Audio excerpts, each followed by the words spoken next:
Greetings, this is Captain Henson, and today we will be discussing The Bad Batch, Episode 6, Decommissioned.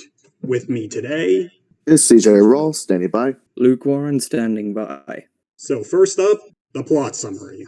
Allow me to take this one, gentlemen. So, Decommissioned begins pretty much directly where the previous episode left off. It starts off in a very comedic way, with a civilian walking into Sid's bar, only to be narrowly missed by an energy arrow, where we see Omega trying her hand at archery, and Echo is kind of mentoring her in the process. Soon after that, Sid forces the Weequay and Ithorian, who are just hanging out at her bar, to leave, and gives the Bad Batch another assignment, that being to retrieve a CIS tactical droid from a decommissioning facility on Corellia, and the group are kind of forced into doing this assignment. So they travel to the decommissioning facility, and after a bit of sneaking, they manage to find their way in. Omega is instructed to keep an eye out for the target, while the rest advance through the facility. They reach a terminal, which Echo hacks into, and they find out there is only one active tactical droid left in the facility, and Omega finds the head of it on a conveyor belt. She heads to retrieve it when she crosses paths with, of all people, Rafa Martez, and her younger sister Trace is also present. Both parties are after the tactical droid for their own reasons, so they clash with each other in the beginning. However, as more guard droids appear, the tougher the mission becomes, and both parties forge a reluctant alliance to escape. So after a long firefight with those droids, and Omega almost being incinerated, the Bad Batch and the Martez sisters use the tactical droid's head to command other decommissioned droids, those being B1 and B2 super battle droids, to fight off the guard droids, and they escape. However, this comes at the expense of losing the tactical droid's head. However, after all 6 of them return to Corellia's surface levels, you could say, Hunter reveals that Tech had backed up the tactical droid's data into a rod before the head was destroyed, and gives the rod to Rafa. Both parties give fond farewells to each other, and the Martez sisters patch through to a very mysterious client to let them know about the Bad Batch. And that's where the episode ends. So overall, I really like this episode. Seeing the Martez sisters, and I'm sure this is the case for every single person who watched this episode, was surprising. Now, your thoughts on the episode is going to depend on how you feel about them. Because if you hate those characters, you're gonna have a hard time enjoying it. Because they're exactly how they were in Season 7 of TCW. So if you couldn't get behind them then, you're not gonna like them here. But as someone who didn't have a problem with their characters, I was able to enjoy them. And I think they bounced off really well with the Bad Batch. Quite frankly, I'd actually want to see them come back. Which is not something I ever expected to say. Also, seeing the TCW battle droids in action again was fantastic. I mean, yeah, we did see them in the first episode, but so we get more of it here. It's just nice. And it was confirmed here, which is something we've been talking about ever since it was introduced. The headaches Wrecker has been feeling are caused by the chip.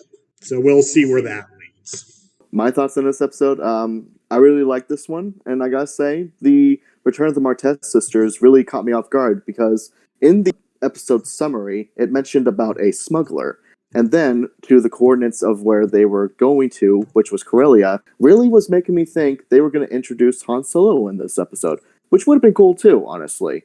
But the Return of the Martez sisters, like I would agree with what Henson said, it's really like dependent on how you feel about them and stuff, and personally for me, I really liked their return, and I do hope to see them in future episodes. And see the B1 and B2 battle droids in action was nice as well. And with Wrecker's inhibitor chip, we're going to have to see where that goes. As for the mysterious client, I am heavily betting it's Rex, or even possibly Ahsoka. But I'm mostly leaning towards Rex on this one. Those are my thoughts. For me, I can't believe I'm saying this, but I actually think that this episode was absolutely brilliant.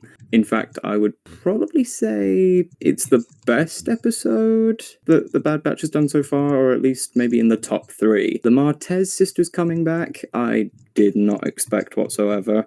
And I don't know about you two, but I actually thought Rafa was even more infuriating with her extremely snarky attitude. than even TCW Season 7. I honestly wanted to squeeze her head in with how snarky she was being at times. I think her personality, being as strong as it is, really helps, and I said this earlier, to bounce off the Bad Batch, especially Hunter.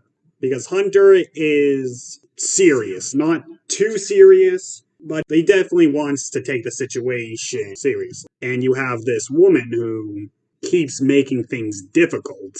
Considering how much they clash from a method standpoint and how unwilling the Martez sisters are, but Rafa in particular, to work with the Bad Batch, it's kind of a miracle that all of them get out of there alive in the end. Yep. Miracle of plot armor. Just to rewind back to the beginning of the episode for a second, what did you guys think of the moment where Omega was practicing with the Zygerian shock bow? It was nice to see, honestly, you know? I mean, we kind of did see in the trailers and stuff, like, her using it and stuff. And it was nice seeing her, like, kind of train with it and not be so good with it at first. So it kind of shows, like, how difficult it is for newcomers, someone who has never held a weapon ever before in her life, hold a weapon and actually train with it. It's like a 10-year-old with a shotgun or something like that, you know? Something that I do want to mention is how hilarious it is when Sid, towards the end of the opening sequence, gets hold of the bow and says to Omega, you haven't got enough strength in your arms, and then she manages to casually fire 3 energy arrows dead in the center of that bullseye. Yeah, and then says, okay, training's over, you guys gotta go. Yeah. Yeah, still snarky Trandoshan as ever. I do like snark. What did you think of the moment where Omega was almost incinerated during the assignment to then be saved by Trace? It does make sense given her character and what we saw in Season 7. Yeah. I do think it's just meant to show that there is a relationship developing there, a sisterly relationship. I think this adds credibility to the idea that the Martez sisters are going to come back, not to mention what we get at the end of the episode, which is something we have to discuss. And one more thing. I think it's also good to show that Omega is still a child. She still needs help. She'll still need to be rescued, and it's to help her get to a point where she won't need that anymore, where she'll train and become the fighter she wants to be. Now, one of the big moments, Wrecker battling the compulsion to turn on his allies because of the inhibitor chip. Yeah, well, it'll be interesting to see where this leads. Yeah. Because with what we see, Wrecker is able to fight it. Though how long that'll last, hard to say. Because at first, he was just getting headaches. But in this episode, we see that he begins to state the good soldiers follow orders mantra that the inhibitor chip kind of trances troopers into saying, it seems. It does appear that as this worsens, and the other members of the Bad Batch, finally pick up on it, that's when we go to Rex. Of course, what that would entail, I don't know. But it seems that's the best reason to see Rex at this point. Another very interesting moment was towards the end, and it sort of looked as if there was no way out for them, and Trace and Tech managed to hack into the tactical droid's head to activate other decommissioned droids within the facility. Yeah, that was a nice moment. Like I said, It was nice to see the TCW droids in action, because they were definitely a product of TCW. Different than how they were portrayed in the movies, but within the context of TCW, they were great. I thought it was interesting that they kind of kept the humor, because if you remember, as some of the droids were being reactivated, you hear a couple of them get into an exchange where one of them asks, "What's going on?" And the other's like, "Did we win?" And that's obviously like referring to the Clone Wars. And it also kind of ties in with what you mentioned, Henson, with I think at least 2 of the previous 3 podcasts we've done with talking about the transitional process, because Does anyone here remember the scene in Revenge of the Sith where just after Anakin slaughtered the Separatist leaders, he contacted Sidious, and Sidious said that Anakin needed to message all active Trade Federation motherships and order them to shut down all of the droids? Yep. Yeah. So we see the results of that here, like a very small pie slice of it, which is nice. Yeah. Oh, and what we should discuss now is who the Martez sisters were talking to or communicating with at the end. I was thinking it was going to be Saw Gerrera. Mm. Because, he should show up again, at least in my opinion. And this seemed like a good chance to do it. But I would agree to that. But what we saw this individual wearing, I don't think it has to do with Saw Gerrera's group. To my eye, it honestly looked more like a Jedi robe that the client was wearing. Yeah, a part of me was thinking Ahsoka, but given the clothing, I very much doubt it. Clint? I already said it before, but I'll say it again. I'm pretty much betting it's going to be Rex or possibly Ahsoka. It's mostly because I kind of noticed, like, what we see from them, it kind of does look a little robish, as you said, Luke.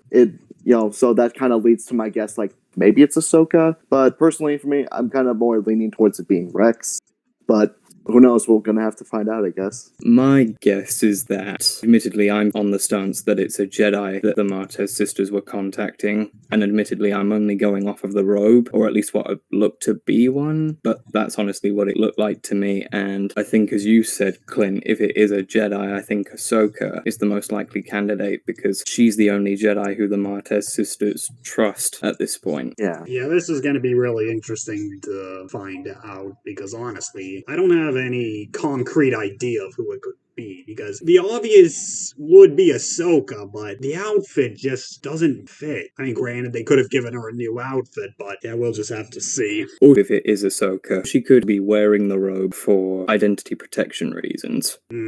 But at the same time, I do kind of wonder, because if you remember when the contact appears through the hologram, Rafa, she said something along the lines of, "We found them. They're a renegade group of clones. I thought you'd want to know." And it makes me wonder, are the Martez sisters just telling this client that these clones are around? Or are they thinking of turning them in? That is a possibility. Yeah, that is. But, I don't know. Given that we already have Fennec going after them, I mean, yeah, sure, we could add another party, or they could be talking with Kaminoans, but again, we already have Fennec for that. I don't see why the writers would add other characters that kind of serve that purpose. I know that this is an incredibly insignificant detail, but towards the end of the episode, when all 6 of them are on the Silver Angel, if you look closely, you can see what appears to be R7A7, Ahsoka's old astromech in the cockpit area. That shocked me, because I honestly thought R7 was gone after the Venator crash at the end of TCW Season 7. Yeah. Anything else to talk about? Because the only thing I can think of is the data rod, and Hunter giving it to the Martez sisters. Just that we're definitely going to see them again. Alright then. I think that's pretty much it for us. Yeah, so in conclusion, this was another solid episode. Seeing the TCW stuff come back is always nice, and things are just continuously building up, and I can't wait to see where it goes from here. Same here. For me, this episode was unexpectedly fantastic. I'm honestly considering, out of the 6 episodes we've got for the Bad Batch, whether this would be in the top 3. Yes, I genuinely thought it was that good. And I really hope that the next episode gives us this degree of quality that we've seen with this episode and then some. Yeah. Agreed. Yep. And with that, we come to the end of another podcast. Final goodbyes. Well, this is Seizure Roll, signing off. You have a wonderful day, or whatever time it is where you're at. This is Luke Warren signing off. Have a wonderful day, afternoon, evening, or night, and may the Force be with you. And of course, the wondrous Captain Henson signing off. See you all next time.